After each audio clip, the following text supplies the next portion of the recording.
तुझ्या शरीरात जेव्हा प्रवेश करू त्यावेळेस आमचं तेज धारण करण्यास तुझी शक्ती, तुझा देह कमी पडेल. म्हणून आम्ही तुझ्या देहाचं वय वाढवणारे जगदंबा. पर्यायाने सर्व जगताचं वय वाढेल, परंतु ह्याची जाणीव कोणालाही होणार नाही. म्हणजे मी नेहमी म्हणत आले ते आता खरं होणार का? काय ते? आता खऱ्या अर्थाने तू म्हणजे मी आणि मी म्हणजे तू होणार ना?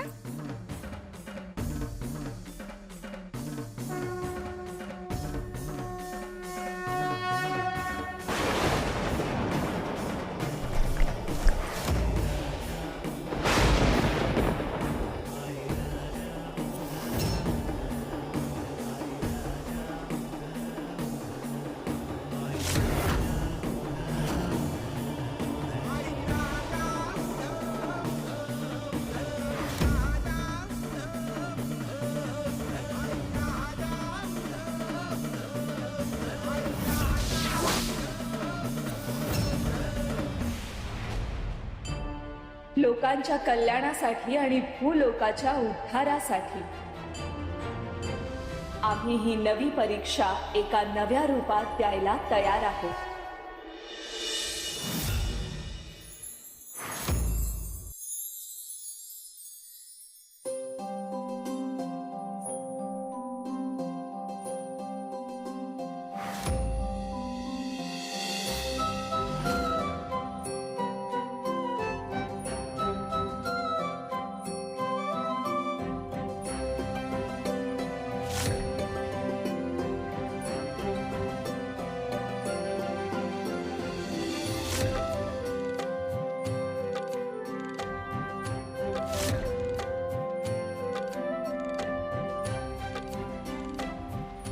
जगदंबा,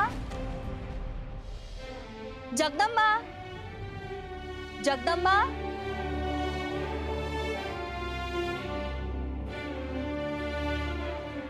अव, जगदंबा कुठे गेली? अगं कुठं जाणार दुसरीकडे? तुळजाईच्या मंदिरात गेली आहे ती. अहो पर अशी कशी ही पोरगी? तिला म्हणलं होतं मी थांब, पण तरी केवढी घाई तिला. अचानक निघून गेली. अगं वाऱ्याला कधी अडवता येतं? वाहणाऱ्या झऱ्याला कधी थांबवता येतं? तसंच आहे जगदंबाच. तिच्या मनाला येईल तशी वाहत असते.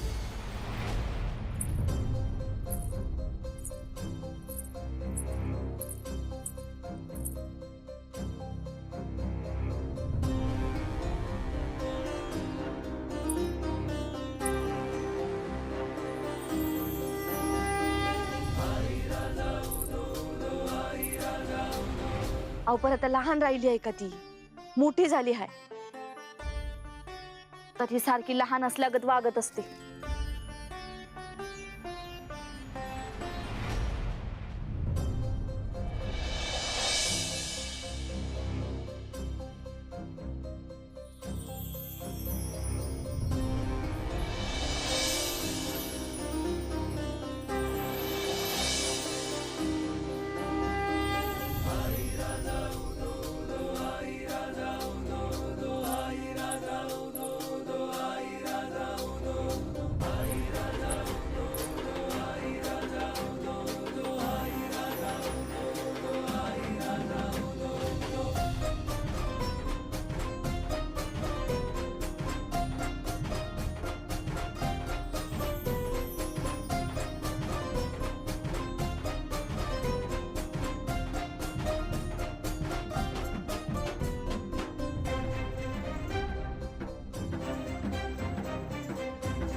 कशाला वागाय पाहिजे तिने मोठं असल्यासारखं?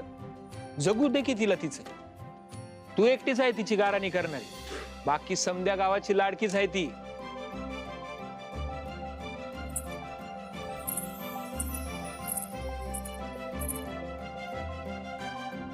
अगं जगदंबा, खीर केल्या तुझ्यासाठी, जेवा ये.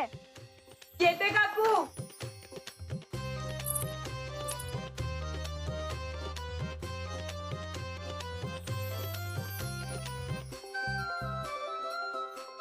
असंच हे सारखं तुम्ही तिची बाजू घेऊन लाडवून ठेवलंय तिला. मग का नाही लाड करणार?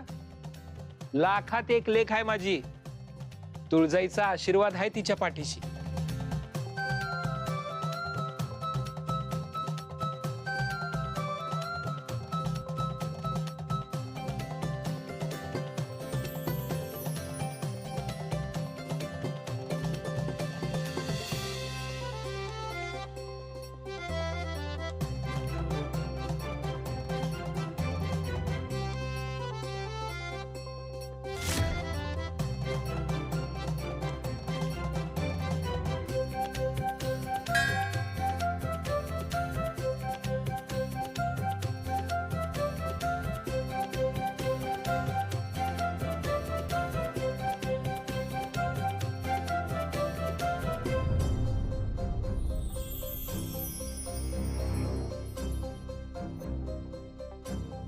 आई राजा उदो उदो, आई राजा उदो उदो.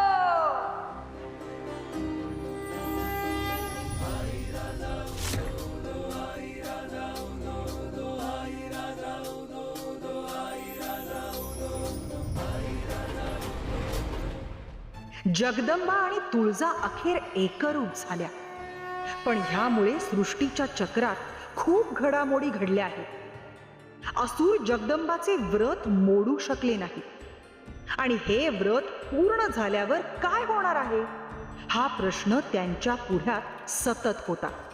पण त्याचं उत्तर फार काळ त्यांच्यापासून लपून राहिलं नाही. दिती मातेने महाकाल याग करून हे कोडं उलगडलं आणि असुर कुळातील सगळ्यांना अभूतपूर्व असा धक्का बसला. ही छोटी घटना नव्हती. हा होता एक नवा अध्याय ज्याने सारी परिमाणे बदलून जाणार होती.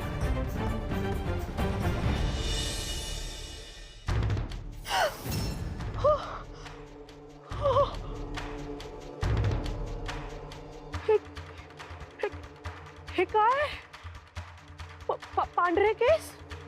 इतक्या कमी काळात मी इतकी वयस्कर कशी काय दिसायला लागली आहे? हा काय नवीन प्रकार आता? कालपर्यंत तर सगळं ठीक होतं, मग हे हे असं अचानक काय घडलं? हा सगळा जगदंबेच्या व्रताचा परिणाम आहे. तिच्या व्रतामुळं अवघ्या सृष्टीचं वय काही वर्षांनी वाढलंय.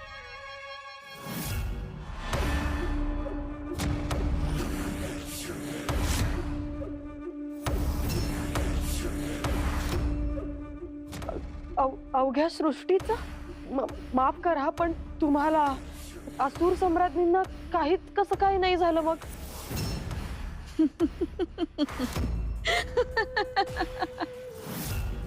अगं मनोरमे, आम्ही असुर कुळातील आहोत, असुर सम्राज्ञी.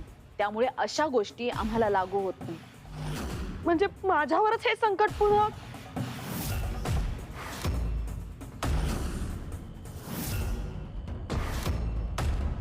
बास बास झालं तुझं नाटक. हे सगळं आहे ना तुझ्या मूर्खपणामुळे झालंय. आधीच्या 2 प्रयत्नांमध्ये तू असफल झाली नसतीस ना, तर तिचं व्रत पूर्णच झालं नसतं आणि ही वेळ तुझ्यावर आली नसती. माझं ठीक आहे हो, मी काय, मी तर एक सामान्य मनुष्य. पण तुम्ही शेवटच्या वेळी तर तुम्ही स्वतः प्रयत्न केले होते. त्या जगदंबाला तुम्ही नाही थांबवू शकला. आम्ही सर्व शक्तीनिशी प्रयत्न केले होते, परंतु जगदंबाचं व्रत पूर्ण करण्यासाठी साक्षात श्री महादेव तिथे आले होते आणि त्यांच्यावर विजय मिळवणं हे आमच्या आवाक्या पलीकडचं होतं मनोरमे. मग तो तुमचा अमोघ बाण त्याचा नेम तर चुकत नाही असं तुम्ही म्हणाल होतात, मग कसं काय त्याचा नेम चुकला? यावेळी सुद्धा चुकला नव्हता. केवळ देवांनी आमच्या बरोबर कपट केलं. श्री महादेवांनी जगदंबेचं रूप घेतलं होतं. आणि काय ग मनोरमे, खरं तर आम्ही तुझ्यावरती अवलंबून न राहता स्वतःच प्रयत्न करायला हवे होते. म्हणजे आम्ही यशस्वी झालो असतो आणि त्या जगदंबाचं व्रत कधीच मोडून काढलं असतं. बस सम्राज्ञी, पुरे झालं. ज्या चुका घडून गेल्यात त्यावर चर्चा करण्यात अर्थ नाही. सत्य हे आहे की जगदंबेचं व्रत पूर्ण झालं. दितिमातांनी विशेष विधी करून एक शोध घेतलाय. जगदंबा आणि तुळजा आता एकरूप झालेत. आता तुळजा ही जगदंबा आहे आणि जगदंबा हीच तुळजा आहे. काय? जर असं असेल तर हे गंभीर आहे. मग तिच्यावर आपण मात कशी करणार? या सगळ्या अनिष्टातून एक इष्ट घडलंय. जगदंबेची शक्ती इतकी अपरिमित झाली आहे की तिला तिच्या शक्तीची आता जाणीव उरलेली नाही. आता जगदंबा एक सामान्य स्त्री आहे, एक सामान्य मुलगी. आणि हीच योग्य वेळ आहे तिच्यावर विजय प्राप्त करण्याची. हो का? मग असं असेल तर असुर नरेश आम्ही स्वतः जातो आणि तिला अंकित करून आपल्या समोर आणतो. नाही सम्राज्ञी, तुम्ही नाही. यापूर्वी आम्ही अनेक रिपू पाठवले पण ते सगळे निष्प्रभ ठरले. आता हा एक नवा अध्याय सुरू होतोय. नवा अध्याय.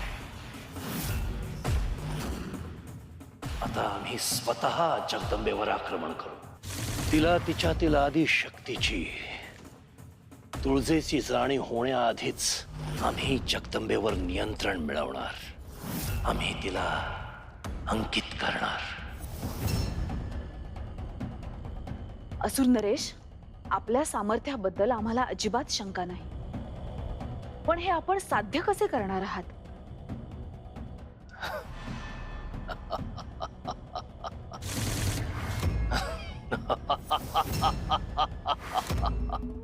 पाहाल, पाहाल आमचा अंतिम प्रहार.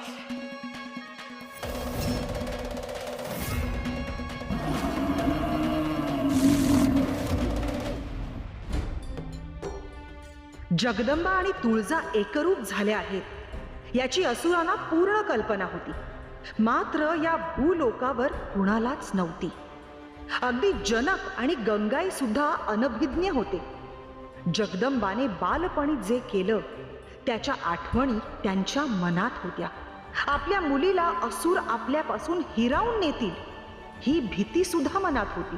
पण जगदंबा हीच साक्षात तुळजा आहे ह्याची त्यांना जाणीव नव्हती. त्यामुळेच सर्वसामान्य पालकांसारखीच भीती आणि आपल्या लेकीसाठीची काळजी त्यांच्या मनात घर करून राहिली होती. अव, जगदंबा कुठे आहे? अजून आली नाही. अगं गेली असेल कुठतरी, येईल. मैत्रिणींबरोबर गेली आहे ना, जाऊ दे. तुला आजकाल लईच काळजी वाटायला लागली हा तिची. आता पोरीची काळजी वाटणारच ना. अगं कुठं बी जात नाही ती. समद गाव आपलंय, माणसं आपली आहेत. तू का जास्त विचार करू नकस. तुम्हाला आईचं मन नाही कळायचं. जगदंबा लहान होती तेव्हा घरात तर आजच्याला आवाज ऐकले मी. तेव्हापासून ती लांब जायची भीती मनात घर करून बसली आहे माझ्या. अगं जगदंबा लहान होती तेव्हाची गोष्ट आहे ही. अजून मनात धरून बसलीस. आता मोठी झाली आहे ती. की खरं आहे. पोरी किती लवकर मोठ्या होतात नाही. आपली जगदंबा बी किती लहान होती. केव्हा मोठी झाली काही कळलंच नाही बघा. तिच्या लहानपणी घडलेल्या एक एक गोष्टी अगदी आत्ता आत्ता घडल्यासारख्याच वाटतात. वय किती धाडसी होती जगदंबा लहानपणापासून. गावावर कितीतरी संकट आली त्या वेळेला, पण ही कशाला बी घाबरायची नाही. त्या मधराजाला किती हुशारीनं हरवलं होतं तिनं. हे बघा, मी 2 रंगाचे मोती घेतलेत, एक पांढरा आणि एक काळा. हे दोन्ही मोती मी या बटव्यामध्ये टाकतोय. एक गोष्ट लक्षात ठेव, आता माघार नाही. एकदा तुझी शिळा झाली होती, तुला त्यातून वाचवलं, एकदा आपल्या समद्यांना वाचवलं. किती चमत्कार झालेत तिच्या अवतीभोवती लहानपणापासून. त्याचीच भीती मनात घर करून आहे माझ्या. हे समजे तिचे गुण आहे मान्य, पण याच्यामुळंच तिच्या जीवनात कितीतरी संकट आले आहेत. पुन्हा तसलं काही झालं तर? आता काय बी होणार नाही, तू का काळजी करू नकोस.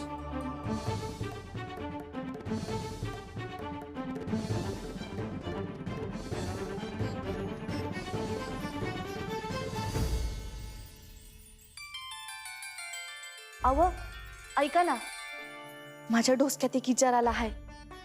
काय आता? आपल्या गावात एक ज्योतिष आला आहे.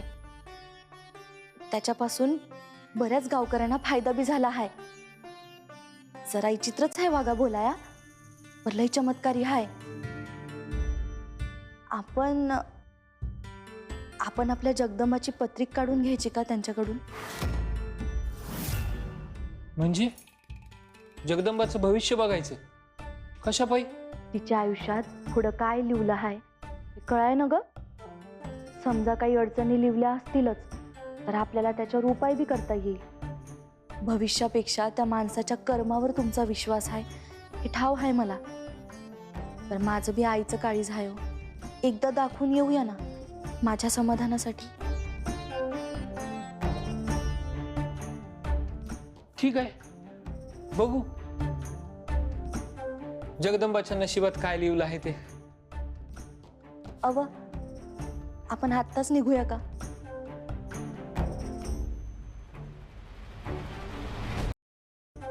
जगदंबाच्या नशिबात काय लिहिलं आहे ते. अव आपण आत्ताच निघूया का?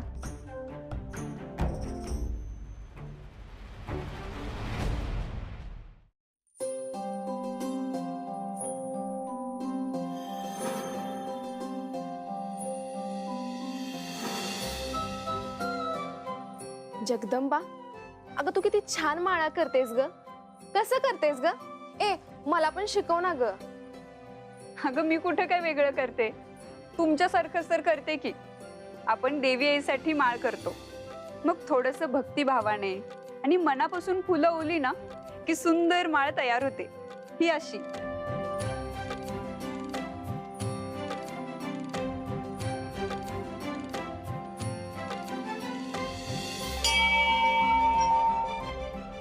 देवी आई, लई मोठं संकट आलंय ग. आता तूच यातनं मार्ग दाखवू शकतेस. काहीतरी कर देवी आई. आता तुझ्यावरच भरोसा आहे. आई राजा उदो उदो, आई राजा उदो उदो, आई राजा उदो उदो, आई राजा उदो उदो, आई राजा उदो उदो. मावशी, काय झालं? अहो काय झालं? अशा उदास का? आणि काय मागताय देवी आईकडे? काय सांगू बाई जगदंबा, कर्माचे भोग म्हणायचे. आमच्या आईने शेतात हिर खणाला घेतली, लय मेहनत घेतली, घाम गाळला, रात्रंदिवस राबले, तरी बी त्या हिरीला पाणी लागायला तयारच नाही ग. हो का? म्हणून देवी आईला साकडं घालत होते. जगदंबा, अगं तू भेटलीस ते बरं झालं. तू माझं काम करू शकशील. मी काय करणार? अगं असं काय करतेस? तुझ्यावर देवी आईचं वरदास्त आहे. तूच काहीतरी मार्ग काढायच्यात ना. हो मावशी, देवी आईचा वरदहस्त तर आपल्या सगळ्यांवरच आहे आणि ती पाठीशी आहे म्हणूनच तर जग चाललंय. ते तर आहेच ग, पण तू लहानपणापासून जशी गावाला प्रत्येक संकटातनं वाचवत आलीयस, समद्यांची मदत करत आलीयस, तशीच आत्ता बी कर ग. तू समद्यांपेक्षा वेगळी आहेस.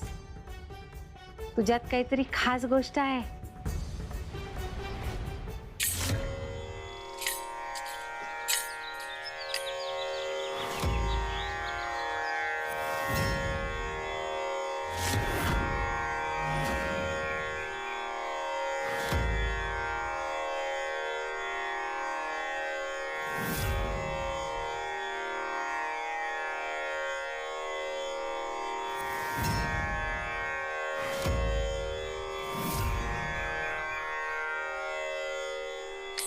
यदू बाबा, मी जगदंबाची आई आहे.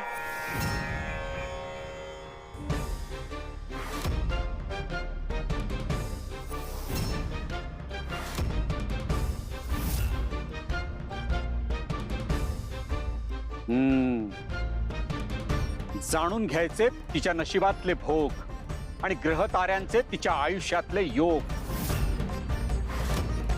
म्हणूनच घ्यायची होती माझी भेट.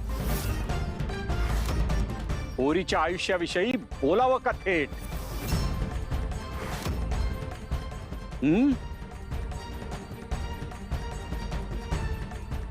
बाबा, तुम्ही जगदंबाची पत्रिका बघून तिचं भविष्य सांगू शकता का? भूतकाळ आणि भविष्यकाळ एकाच नाण्याच्या दोन बाजू. भूतकाळ की भविष्यकाळ यातलं आता काय सांगू?